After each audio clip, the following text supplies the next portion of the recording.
Dagoberto Gil wrote Love in LA in 1993. He wrote this when he was unemployed and unhappy that he could not support his wife and kids. Gil was questioning if dreams were meant to be pushed forward to reach or fantasies to get over. Love in LA is about a young man living in LA who is hoping to find himself and become somebody, but is currently poor with very little to his name. This short story is an abstract and unique take on a love story. The story starts out by describing the young man's dream car and the details he wants it to have, such as an FM stereo and a crushed velvet interior.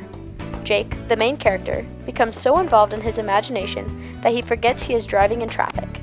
As soon as he realizes he is about to crash into the Toyota in front of him, there is very little that he can do to prevent it from occurring.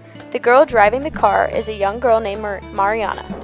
Jake tries to drag on the conversation, hoping to get her attention and get a date. The girl is polite, but is focused on getting his information and getting to work.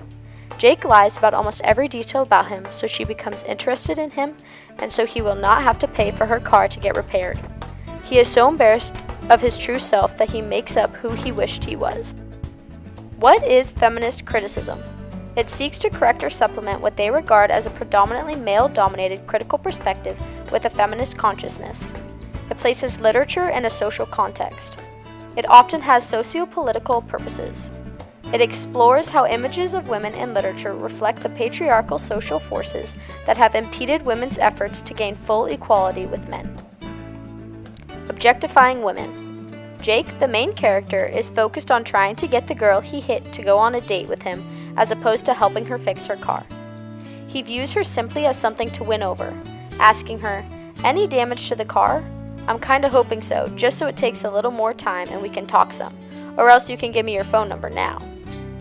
Jake ends up giving her fake insurance, license, and contact information, which shows that he really doesn't care about helping her at all if she won't give him what he wants.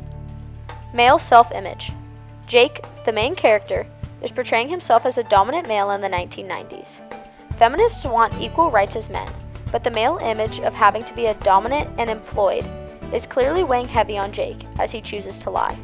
Jake lying about his wealth and career to Mariana in hopes to get a date shows how much Jake feels his self-image is inadequate. Jake's desire to feel masculine reflects society's attitudes towards gender roles. Jake must secure himself as a masculine figure to be accepted by society. A feminist criticism on Love in LA. When analyzing the short story Love in LA, it is clearly seen that Mariana is not a character of depth, but instead a character used purely for the benefit to make Jake's personality shine through. Jake completely disregards that Mariana is a person that he just drove into and needs to pay, but sees her as an opportunity to flirt. Mariana has the stereotypical role of being the pretty young girl in distress, and Jake sees her as an object that he can get if he lies and deceives her.